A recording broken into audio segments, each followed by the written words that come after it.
बालवाटारमा बैठक बसेर हामी चाहिँ आज लुगा धुने निर्णय पारित गरिएको छ। अगाडि हेर है, नयाँ बजार कीर्तिपुर। पानी परेर अठाएर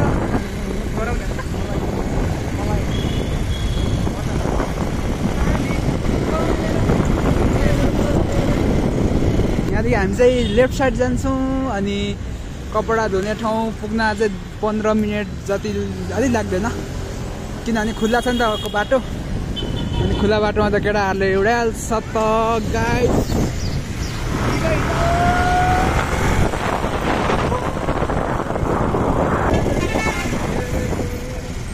आजको मौसम चाहिँ एकदमै धुम्म छ है। पानी अलिअलि छिटेरहेको छ, एउटा दुईवटा थोपा भन्दा नि धेरै।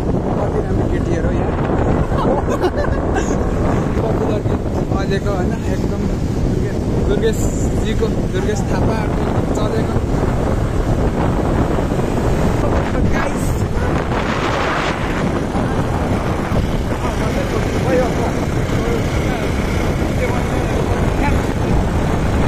हिउँ पर्ने रहेछ यार, हिउँ पर्ने रहेछ। छिटो गएर धोएर आइहाल्नु पर्ने अवस्था भयो, नत्र हिउँ पर्नै लागिसकेको छ।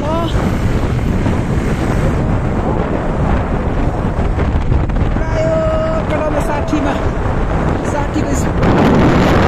बाटो के आयो गयो R15 भित्री।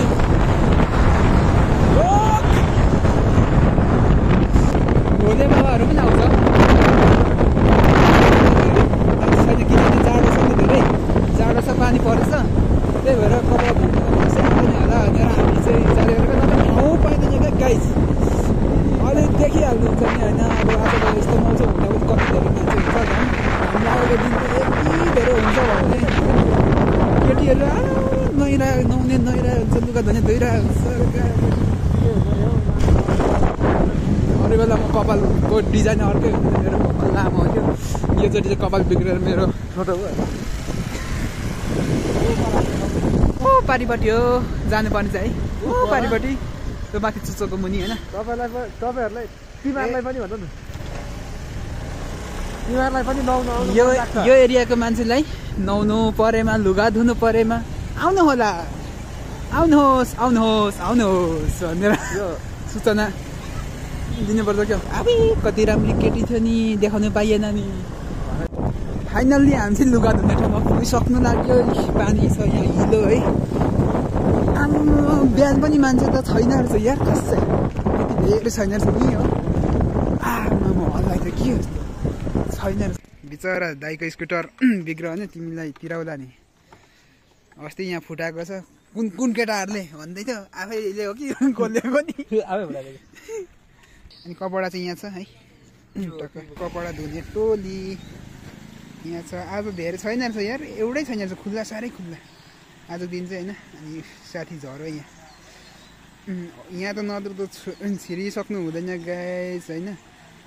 छ है, हामी चाहिँ लुगा धुने ठाउँमा पुगिसक्यो फाइनल्ली। पानी परिरहेछ, मौसम चाहिँ एकदम धेरै। अनि यहाँ चाहिँ कपडा धुने ठाउँ होइन। अनि अहिले यहाँ साथीहरूको पैसा हराएर 14,000 होइन। यहाँनिर त्यही भएर एकदम धेरै सक्स लिनुपर्छ। बाटा किन आएको छु लिनु होइन, भाडा तिरेर लुगा धुनुपर्छ नि त। दिदीको साबुन सरफहरू छ एकदमै धेरै होइन, लानु छ। दिदी आउनु न, यहाँ बाटा दिनु न मलाई 2टा टक्कसँगले पैसा होइन। 14,000 भनेको त थोरै होइन त, पैसा हराएछ। कुनले चोरेर हिँड्दैछ लुगा धुन आउनेले, कहाँ राखेको थियो के नि। ल साथीले सरफ भिजाउनु थाल्यो, सरफ धारा चाहिँ लुगा धुने ठाउँ। हेलो गाइस, हामी चाहिँ फर्किसकेको अवस्था हो। लुगा धोएर अवस्था फाइनल्ली हामी चाहिँ आइसक्यो रुम होइन। रुम आइपुगेर यो सुकाइराख्यौँ, सबैले सुकायो। कपडाको हालत यस्तो छ गाइस, यता हेर्नु न कस्तो हो नि, हाई खेल्नु भन्ने हो यहाँ। लदाउँछ साथी नुहाउनु नसकेर लदाउँछ मात्रै। टक्क कपडा पनि सुकाइसक्यो।